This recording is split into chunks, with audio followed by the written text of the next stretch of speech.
본격적으로 예수님의 공생애가 시작이 되잖아요. 그러니까 주로 예수님의 공생애는 지금껏 우리 이렇게 보면 갈릴리를 중심으로 해서 다양한 사역 가르치시고 고치시고 선포하시고 하시는 다양한 사역을 하시는 동안에 세례 요한은 헤롯에 의해서 잡혔어요. 헤롯에 의해서 잡혀서 지금 어디에 있느냐? 감옥에 갇혀 있습니다. 감옥에서 예수님에 대한 소문을 들었겠죠. 물론 정확하게 듣지는 못했겠지만 대략 예수님이 사역하시는 내용들을 듣고 세례 요한이 제자들을 보낸 거예요.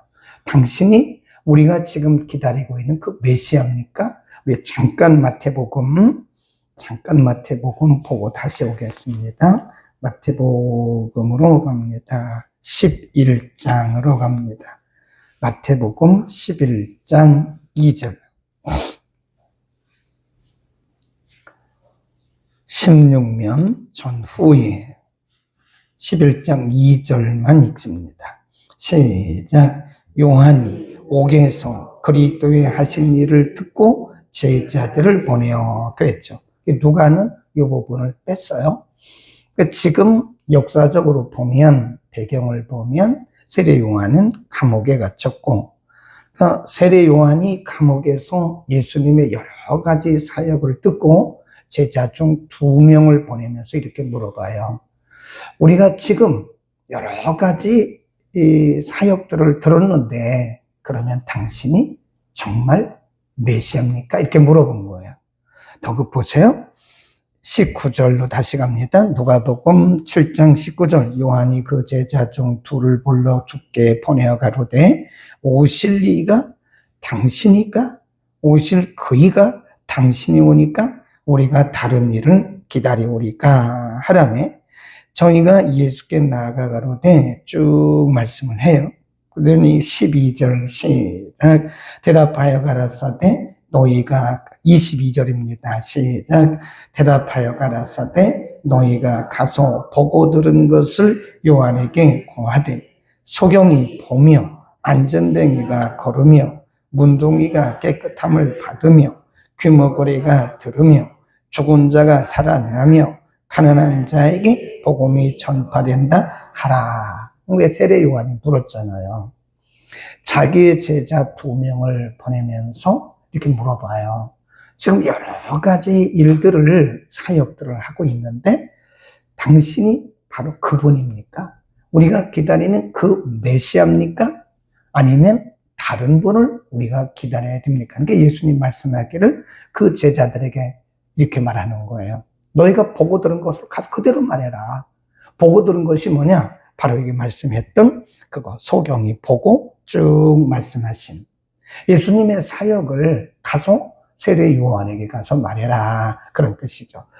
근데 우리가 여기서 잠시 세례 요한에 대해서 좀 볼 필요가 있어요. 세례 요한이 지금 감옥에서 묻는 말이 오실 그이가 당신입니까? 아니면 우리가 또 다른 사람을 기다려야 됩니까? 이렇게 묻잖아요. 지금 상당히 지금 세례 요한이 예수님보다 먼저 와서 많은 사람들에게 세례를 주면서 예수님의 길을 인도한 분 아닙니까? 근데 지금 세례 요한이 좀 약해져 있는 거예요. 사람이 그럴 수 있어요. 세례 요한이 예수님보다 먼저 와서 세례를 베풀고 회개하시오. 그럼 회개의 세례를 베풀고 내 뒤에 오시는 이가 그분입니다. 굉장히 당당했던 그 세례 요한이 지금 굉장히 약해져 있는 걸 볼 수 있어요. 감옥에 갇혀 있다니까요. 감옥에 갇혀 있으면서 예수님에 대한 소문을 듣고 말하기를 오실 그이가 바로 당신입니까? 아니면 우리가 다른 사람을 기다려야 됩니까? 약간 지금 약해져 있는 거죠. 사람이 그럴 수 있어요. 사람이 누구나 다 믿음으로 언제나 똑같은 믿음으로 아니면 더 강한 믿음으로 계속 우리가 진전을 보여야 되는데 때로는 어떤 상황에 의해서 약해질 수 있습니다. 그러니까 지금 세례 요한의 부정적인 모습이에요. 그러니까 예수님 말씀하기를 그 제자들에게 너희가 보고 들은 것을 그에게 가서 말해라.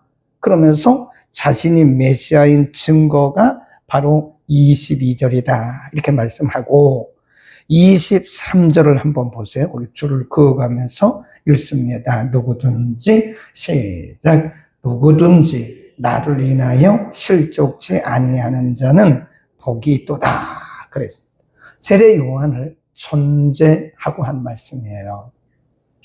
세례 요한이 굉장한 사역자죠, 사실은. 굉장한 사역자인데 지금 그 자신이 감옥에 있으면서 지금 이렇게 약간 뭐라 그럴까요? 믿음이 조금 출렁하는 그런 모습을 보이기도 한다. 그 예수님께서 그것을 책망한 게 아니에요. 책망한 게 아니고 가서 그 제자들에게 말하기를 너희가 보고 들은 것을 말해서 내가 메시아는 사실을 그 세례 요한에게 증명해줘라. 그러면서 23절에서 누구든지, 굉장히 중요해요. 누구든지 나를 인하여 실족하지 아니하는 그 사람이 복이 있다. 그러니까 우리는 누구든지 실족할 수 있다는 거예요. 연약해질 수 있다는 겁니다. 우리가 믿음의 확신을 가지고 있잖아요. 그렇죠? 우리는 말씀에 대한 확신, 어떤 기도에 대한 확신, 믿음에 대한 확신 우리 가지고 있잖아요. 그러니까 우리가 사는 거지 그런 확신이 없으면 어떻게 살겠어요? 그런데 누구든지 예수님의 이 말씀이 중요합니다. 누구든지 연약해질 수 있는 거예요. 네, 내가 믿은 그 말씀 때문에 내가 스스로 시험에 들 수 있어요. 내가 믿은 그 믿음 때문에 내가 스스로 시험에 들 수도 있어요. 내가 가지고 있는 그 확신 때문에 때로는 우리 스스로가 시험에 들 수 있습니다. 안 그렇다고 말할 사람이 없죠. 예수님 뭐라고 그랬어요? 누구든지 그럴 수 있다. 그런데 누구든지 나를 인하여 시험에 들지 않으면 그 사람은 복이 있다. 그러니까 우리가 믿는 그 믿음이나 그 확신이나 그 말씀 때문에 내가 가지고 있는 그 확신 때문에 스스로 넘어지지 않으면 그 사람은 굉장히 복이 있는 사람이다. 그런 얘기예요. 그러니까 우리가 보면 시험을 들어도 내가 스스로 드는 거예요, 그게. 상처를 받아도 내가 상처를 받는 거예요. 그렇죠? 네. 내가 넘어져도 내가 스스로 넘어지는 거지. 그러니까 지금 반대로 말씀하시는 거예요. 넘어지지 말라요. 스스로 넘어지지 말라요. 우리가 믿음으로 산다고 하는 것은, 말씀 붙들고 산다고 하는 것은 이게 쉬운 일이 아니다. 근데 중요한 것은 우리 자신이 우리의 중심을 지켜야 된다 이겁니다. 가만히 보면 우리 자신을 가만히 보면 시험 드는 것도 내가 시험 드는 거예요. 나 때문에. 네. 뭐 누구 때문이라고 말하지만 사실은 내가 든든해 보세요. 시험 들 이유가 뭐가 있겠습니까? 그렇죠? 내가 상처받았다고 그래요. 뭐 이것 때문에 상처받고 이 사람 때문에 상처받고 누구 때문에 상처받는데 예수님 말씀하기를 누구든지 그런 것으로 인해서 스스로 상처받지 않으면 그 사람은 복이 있다. 그러니까 지금 예수님 말씀하기를 누구를 지금 전제하고 있는 거예요? 세례 요한. 세례 요한이 그렇게 믿음이 강한 사람이고 예수님보다 먼저 와서 예수님의 길을 예비한 그런 사역자인데 지금 약간 주춤하고 있는 모습을 보면서 우리에게 교훈하고 있는 거예요. 누구든지 나가 누구예요? 예수님. 누구든지 복음을 인해서 스스로 시험 들지 않는다면 그 사람은 정말 복이 있는 사람이다. 그러니까 믿음을 지키는 것도 나예요. 시험을 드는 것도 납니다. 내가 내 중심을 지키지 못하면, 내 믿음을 지키지 못하면 우리는 스스로 시험에 드는 것이다. 우리가 복이 있는 삶을 살 수 있기를 바랍니다. 24절 이하에 이제 제자들이 간 후에, 요한의 제자들이 간 이후에 예수님께서 이렇게 무리에게 말씀하십니다. 24절, 너희가 무엇을 보려고 광야에 나갔더냐? 바람에 흔들리는 갈대냐? 그러면 너희가 무엇을 보려고 나갔더냐? 부드러운 옷 입은 사람이냐? 보라, 화려한 옷 입고 사치하게 지내는 자는 왕궁에 있느니라. 그러면 너희가 무엇을 보려고 나갔더냐? 선지자냐? 옳다, 내가 너희에게 이르노니 선지자보다 나은 자가 있다. 그러면서 세례 요한에 대해서 세례 요한의 정체를 말씀합니다. 28절 시작. 내가 너희에게 말하노니 여자가 낳은 자 중에 요한보다 큰 이가 없도다. 그러나 하나님의 나라에서는 극히 작은 자라도 저보다 크니라. 그런 말씀. 근데 지금 예수님이 세례 요한을 충분히 인정합니까? 아니면 세례 요한을 부정한 겁니까? 세례 요한이 인간이기 때문에 지금 메시아에 대해서 처음에는 확신을 가지고 있었지만 감옥에 있는 동안에 약간의 미동이 있는 거에 대해서 예수님이 인정을 하신 거예요. 하나님은 우리의 연약함에 대해서 충분히 인정을 하십니다. 그럴 수 있다는 거, 그럴 수 있다. 네, 그럴 수 있다. 그러나 우리가 넘어진 상태에서 그럴 수 있어 라고 가만히 있으면 안 되죠. 다시 일어나야죠. 누구나 상처받을 수 있다는 거예요. 스스로 자기 때문에 시험 줄 수 있다는 거예요. 스스로, 누구든지. 네. 그러나 스스로 다시 일어나야 된다는 거예요. 복된 삶을 우리가 살아야 되지 않겠습니까? 그러니까 지금 예수님이 세례 요한을 책망하고 세례 요한을 부정하고 그런 것이 아니라 그럴 수 있다는 거예요. 누구든지. 그러나 그렇지 않은 자가 복이 있다. 세례 요한은 여자가 낳은 자 중에 가장 큰 자다. 그런 말씀을 해요. 지금 세례 요한이 저렇게 약간의 미동이 있어서 흔들리기는 하나 사실은 세례 요한은 여자가 낳은 자 중에 가장 큰 자다. 그 뒤에 보세요. 그러나 그런 말씀을 하세요. 네, 세례 요한이 가장 큰 자다. 그러나 하나님의 나라에서는 극히 작은 자라도 저보다 크다. 우리를 두고 하신 말씀이죠. 네, 여자가 낳은 자 중에 세례 요한보다 큰 이가 없다. 그런데 하나님의 나라에서는 극히 작은 자라도 요한보다 크다 하는 거죠. 믿음으로 사는 사람들의 가치를 이렇게 말씀하고 있는 거죠. 그러니까 우리가 끝까지 믿음으로 이겨야 되겠죠? 397장 우리가 찬송했잖아요. 믿음이 이기네. 믿음이 이기네. 그랬잖아요. 그러니까 우리가 이 세상을 살아가는 믿음은 바로 세상을 이기는 믿음이다. 그 세상을 이기는 믿음은 어디서부터 오느냐? 바로 예수 그리스도를 믿는 믿음으로부터 오는 것이다 하는 겁니다. 그러니까 우리가 믿음의 중심을 잘 살펴야 돼요. 그러니까 믿음과 신념을 착각하면 안 됩니다. 이렇게 보면 크리스찬들 중에 믿음과 신념을 착각하는 사람들이 있어요. 이렇게 보면 분명히 저 사람은 신념을 가지고 살아가는 거예요. 근데 자기가 믿음으로 산다고 착각을 하는 거예요. 그러면 어떻게 그것을 구분하는가? 그 중심에 예수 그리스도가 계시면 그건 믿음이에요. 그 중심에 하나님이 계시면 그건 믿음입니다. 그런데 그 중심에 예수님 없어요. 그 중심에 말씀도 없어요. 자기 열심, 자기 열정, 자기 확신, 그건 분명히 신념이에요. 내가 무엇을 할 수 있다고 하나님을 의지하는 것도 아니고 예수 이름을 의지하는 것도 아니고 내가 내 힘으로 무엇을 하려고 계획하고 힘쓰고 애쓰는 것은 이것은 분명히 신념입니다.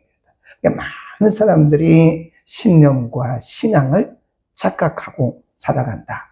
그래서 우리가 우리 안에 예수 그리스도를 인격적으로 모시고 예수 그리스도가 주인이 되어 있다면 우리는 이 땅에서는 작게 보일지 모르지만 하나님의 나라에서는 세례 요한보다 훨씬 더 크다. 아멘. 그 다음에 29절에 보면 모든 백성과 세리들은 이미 요한의 세례를 받은지라 이 말씀을 듣고 하나님을 의롭다 하되 30절입니다. 시작. 그러나라고 써놓으세요. 그러나 오직 바리새인과 율법사들은 그 세례를 받지 아니한지라 스스로 하나님의 뜻을 뭐 했다고 그래요? 저버렸다. 네. 앞에서 30절에서 말씀은 바리새인과 율법사들이 누구냐? 유대교 지도자들이에요. 가장 뛰어난 종교성을 가진 유대교 지도자들입니다. 그런데 이 사람들은 세례 요한을 통해서 세례를 받는 그 과정을 거쳐야 되거든요. 근데 안 받는 거예요. 네. 이게 문제인 거예요.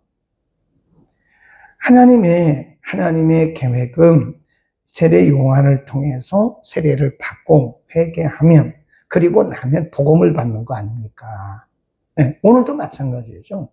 오늘날도 우리가 이 과정을 거쳐야 돼요. 세례라고 하는 과정을 거쳐야 됩니다. 형식적인 세례를 말하는 게 아니에요. 회개하고 우리가 죄인인 것을 인정하고 그리고 거듭나는 과정을 거쳐야 된다고요. 근데 지금 이 바리새인과 율법사들은 그 당시 종교 지도자여 율법 가르치는 사람이죠. 유대 사회에서는 최고로 종교성이 뛰어난 사람입니다. 근데 이들은 스스로 뭐라 그랬어요? 그 세례를 받지 아니한지라 스스로 하나님의 뜻을 저버렸다. 그랬습니다. 그러면서 31절부터 35절에 보면 이 세대 사람들, 거기다 줄였습니다. 이 세대 사람들을 무엇으로 비교할꼬? 그러면서 예수님이 비유를 들으셨어요. 이거는 어린 아이들이 하는 그 소꿉놀이입니다. 소꿉놀이의 비유를 드는 거예요. 예를 들어서 아이들이 소꿉놀이를 하면서 결혼식 놀이를 하는 거예요. 결혼식은 기쁘잖아요. 그러면 웃고 박수치고 그래야 되는데 전혀 반응이 없는 거예요. 그 다음에 장례식 놀이를 한다고 그러면 울어야 될 거 아니에요. 거기 보세요. 그런 비유를 듭니다. 비유컨대 아이들이 장터에 앉아 서로 불러 가로되 우리가 너희를 향하여 피리를 분다. 그 말은 이게 결혼식 얘기를 하는 거예요. 피리를 불어도 너희가 춤추지 않고 우리가 애곡을 해도 이건 장례식입니다. 우리가 애곡을 하여도 너희가 울지 아니하였다 함과 같도다. 세례 요한이 와서 회개 세례를 베풀어도 너희는 여기에 반응하지 않고 예수님 말씀하기를 내가 와서 너희에게 복음을 전해도 여기도 반응하지 않고 그 얘기입니다. 세례 요한이 와서 회개의 세례를 베풀면 회개하고 세례를 받아야 될 거 아니에요. 그런데 그 당시 최고의 종교 지도자들이었던 바리새인과 서기관들 또 율법사들은 전혀 반응을 안 하는 거예요. 그럼 예수님이 오셔서 복음을 전하시면 복음에 대해서도 반응을 해야 될 거 아니에요? 전혀 반응이 없어요. 이게 바로 이 시대의 사람들입니다. 우리가 살고 있는 세대도 마찬가지예요. 우리가 살고 있는 세대도 마찬가지입니다.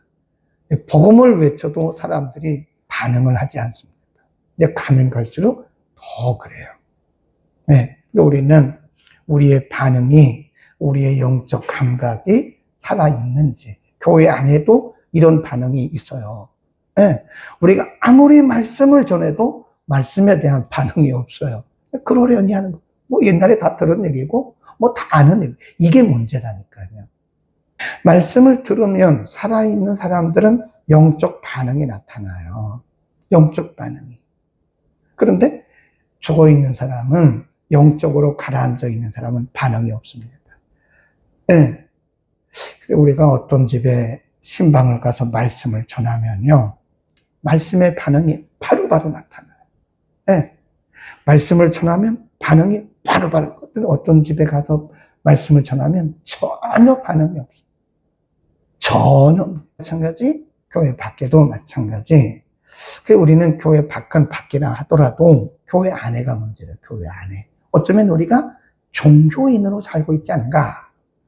만일 우리가 이렇게 말씀을 들어도 개인적으로 말씀을 읽어도 아무런 반응이 없는 거예요. 나는 독서를 하는 거예요. 여러분 개인을 두고 하시는 거예요. 우리 개인을 두고 하는 말입니다.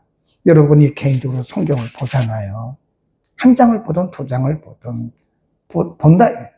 성경을 읽으면 그 성경 속에서 우리에게 주신 그 말씀들이 우리에게 말씀하시는 그 하나님의 레마의 말씀들이 탁탁 와서 부딪혀요. 그러면 그 사람은 살아있는 사람입니다. 한 장을 읽어도 괜찮아요. 장수가 중요한 게 아닙니다. 나는 하루에 성경을 50장 읽었다. 그거 중요하죠? 그러나 그게 중요한 게 아니에요. 한 장을 읽어도 그 말씀 속에서 레마의 말씀을 들었느냐? 이게 중요한 겁니다. 오늘 나는 이 말씀 속에서 레마의 말씀을 받았느냐? 이게 중요한 거지? 100장 읽으면 뭐랍니까? 독서한 거죠. 또 우리가 이런 공예배를 통해서 말씀을 듣고 그 말씀에 우리가 탁탁탁 아주 재미있어요. 이렇게 보면 그 말씀에 반응하는 분들이 많아요. 우리 교회도 보면 대부분 반응을 다 합니다. 근데 전혀 반응이 없는 분도 있어요. 돌에다가 던지는 것 같아요. 돌에다가 이렇게. 네, 꼭 돌덩이 같은 분도 있다니까요. 그건 어디나 마찬가지예요. 어디나. 예수님이 오셔도 여기서 설교를 하셔도 돌덩이는 돌덩이입니다. 있다니까요. 예수님의 12제자 중에 돌덩이가 누구였을까요? 예수님의 제자 중에도 있었다니까요. 예수님의 제자 중에도 돌덩이가 있었어요. 누구죠? 가룟 유다죠. 가룟 유다는 헌금에만 관심이 있는 거예요. 왜냐하면 가룟 유다는 오늘날로 말하면 재모요, 재모. 재정을 맡은 자예요. 그거를 늘 호주머니에 넣고 다녔다니까요. 여기만 관심이 있는 거예요. 마리아가 예수님의 장례를 준비하기 위해서 옥합을 깨뜨릴 때도 거기는 관심이 없어요. 돈에 관심이 있으니까 뭐라 그러죠? 그걸 왜 허비하냐고. 이러게. 돌덩이에요, 돌덩이. 여러분, 우리는 오늘 이 바리새인과 이 율법사들, 그리고 서기관들을 보면서 남의 얘기할 필요 없어요. 저는 저에게 말을 해야 돼요. 김 목사, 너도 그런 거 아니야? 혹시 너도 지금 종교인으로 말하고 있는 거 아니야? 바리새인처럼 말하고 있는 거야? 저에게 말하는 거. 여러분은 여러분에게 말하세요. 신앙의 연조가 중요한 거 아닙니다. 신앙의 연조가 중요한 게 아니에요. 나의 직분이 중요한 게 절대 아닙니다. 직분으로 구원받는 거 아닙니다. 신앙의 연조 가지고 우리가 구원받는 거 아니에요. 우리는 깨어있어요. 이 시대의 사람들이라고 예수님께서 말씀하시면서 얼마나 예수님께서 한탄을 하셨겠어요. 와서 예수님 복음 전하니까 이것은 이래서 안 되고, 세례 요한이 와서 세례를 전하니까 이것은 안 되고, 이건 이래서 안 되고, 이건 이래서 안 되고, 이건 이래서 안 되고, 이 시대의 사람들이 돌덩이라는 거예요.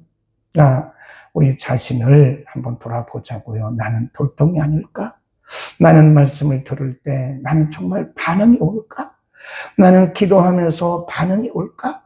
나는 찬송을 하면서 반응이 올까? 그럼 우리가 찬송을 드려도요, 본인이 반응이 있어요. 어떤 사람은 노래야, 노래. 그냥 노래하는 겁니다, 노래. 아니, 겉으로 볼 때 음악성도 있고, 뭐 좋죠. 악보도 정확히 보고, 그게 중요한 게 아니에요. 악보 틀리면 어때요, 좀? 그건 뭐 성경이 아니잖아요. 그게 중요한 게 아니라고. 우리가 찬송을 불러가면서 내게 어떤 반응이 오느냐 이거예요. 믿음이 이기네, 이런 찬송을 하면서 이것이 진짜 내 믿음의 고백이냐, 아니면 나는 그냥 입만 벌쩍벌쩍 벌리면서 나는 그냥 노래하고 있는 거냐. 우리 자신을 돌아보자 이겁니다. 잘 생각해야 돼요. 이 시대의 사람들이 이렇다. 나는 이 시대의 사람들 속에 들어가 있는가? 나는 반응을 하는 사람인가? 오늘 아침에는 우리가 우리 자신을 좀 돌아봅시다. 우리는 항상 나를 돌아봐야 돼요. 혹시 나는 스스로 시험에 들고 있지는 않는가? 기도하겠습니다. 걸어가신 우리 아버지, 오늘 아침 세례 요한을 통해서, 그리고 바리새인과 율법사들을 통해서 우리에게 주신 교훈이 큽니다. 세례 요한을 통해서는 누구든지 나를 인해 시험에 들지 않는 자가 복이 있다고 말씀했습니다. 하나님, 우리가 가지고 있는 믿음과 확신과 말씀과 기도 응답에 대해서 우리 스스로 시험에 들지 않도록 하나님 복이 있는 삶을 살아가도록 끝까지 믿음으로 승리하게 하옵소서. 예수님 말씀하기를 바리새인과 율법사들을 보시면서 스스로 하나님의 나라를 거부한 자들이고 이 시대의 사람들이 바로 그와 같다고 말씀했습니다.